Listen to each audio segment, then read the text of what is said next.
What's up, everybody? Elip here from ksound.com. Also, artofsound.university. I want you to go over and visit the website right now. There are several courses right now learning how to make music using the Maschine Studio. There's one on, I believe, Logic Pro. There's one in Studio One. Also, I'm teaching you guys how to brand yourself, get out there more. So there's several videos available. If you guys get that before January 1st, 2017, there's a discount code, and the discount code is New Year 2017, and you can get you a nice little discount on a course right now. All right, so right here, this video, what we're focusing on is exporting from Maschine into pretty much any DAW that you like. So if you're using Pro Tools, Logic Pro, Reaper, even if you're using Reason for that matter, because Reason is a little different because it doesn't support third-party VSTs, but all DAWs, including Reason, supports Wave. So I'm gonna show you guys how to do that. So basically, here's a song that I've been working on. I uploaded a video on this not too long ago, but now I want to show you guys what it is working even further into this.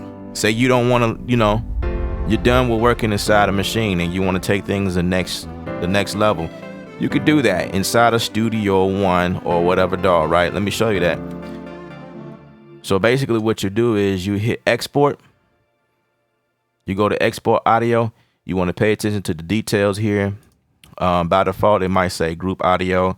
But we're going to go to sound outputs, and this is what allows for you to be able to export each and every sound or each and every pad, right? So this is for mixing. If you want to get down to mixing, if you don't care about all of the individual sounds inside of a group, then you may want to go to the group outputs, and then you will have 1, 2, 3, 4, 5 different, exports, if you will. And then you want to make sure that it says all. If it's looped, it's going to be with whichever is looped at that moment. And so if you have gotten that error, or that if you encountered that situation, that's why you need to make sure that it says all. And on the other end, the back end of your export window here, you have options, and basically you can just leave everything as default. I made sure that this says wave, and you can choose whichever sample rate you want to go with. 44.1 is the standard, or you can go 48 if you choose to. Your bit depth, you can say 16, or you can say 24, or even 32s if you want to, which is pretty cool. And the other thing that I thought was pretty unique, something I thought that was an update that I haven't seen, is where I can write in the name. So I'm guessing you can name the folder. This is how you would name the folder, and it would bounce or export in wherever you tell it to. So this would be where you would tell it, and then it'll create that folder. For the purpose of this video, I've already began to export because I have quite a few files, and that would take forever. So the files that I've already exported out, it lives here somewhere in my Maschine folder. I just have to find it. Okay, here it is. The name of the song is White Stairs, and these are all of the files that were exported. Okay, so now we're going to go over to we're going to completely close out of this, and we're going to discard everything, and then I'm going to show you guys Studio One. All right, so we're going to create a new session here. I'm going to name it the same name as before. And if you notice, this is one thing that's pretty awesome about Studio One. I already launched this project, the song here, already in 48. The sample rate is 48, right? But everything else I bounced down or exported out in 44.1, right? But Studio One is smart enough, and it will read anyway. It will read it anyway. So I'm gonna go ahead and bring this in just like a beast. Studio One takes the files without any processing speed, and I can go ahead and start playing the track, right?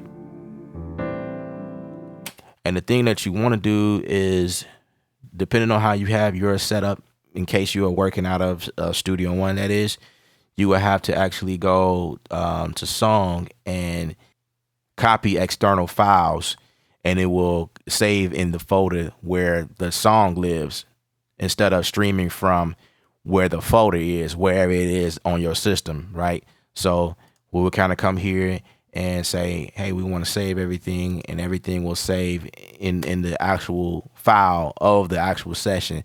And this is great for it when you want to collaborate with other people that are using Studio One as well. When you send them the file, the whole session, the whole project file, then all of the audio information is coming with that as well. So you want to keep that in mind when going this route. Okay, so now that everything is bounced and it's within the folder here, it created a media folder here, and as you can see, all of my files are here. So now it's in the actual session itself, and I can go ahead and save this. And actually, when I hit save, I have mine set to where it automatically saves and make a folder, even if I didn't do the process that you guys just see me do. So cool. So now if I go back to that folder, you can see the actual session itself, and still everything is in here. All right. So now when we play everything back, you want to keep in mind that you want to bring down the volume of everything, because now everything is going to pretty much be loud. So we're going to bring everything down just a tad bit here.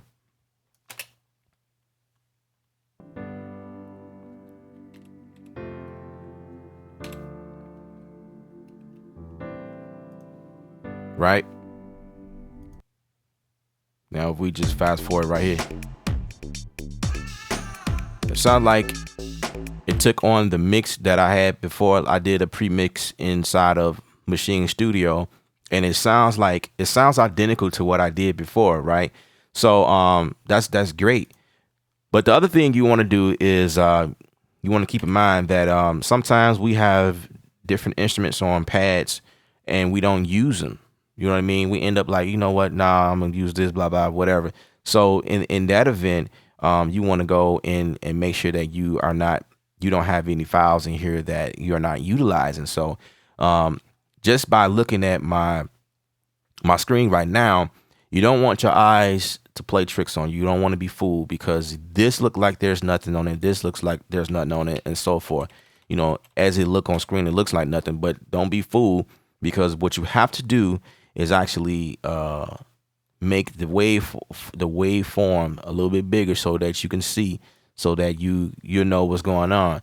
You don't want to make that mistake. So now that I made everything a little bit bigger, I can see clearly what pads. See, these are the pads that I may have a snare or a lead. You know, it tells you, and there's nothing on here, so there's no reason to actually keep that around. So what I'm going to do here is just highlight all of them and just get rid of them, and it's just, bam, there you go, right?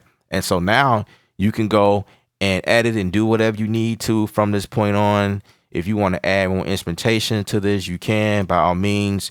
And this is just another way to continue, furthering, and then, your session is a lot smaller this way, because you're not working from a lot of plugins as well. You're just working specifically from waves right now.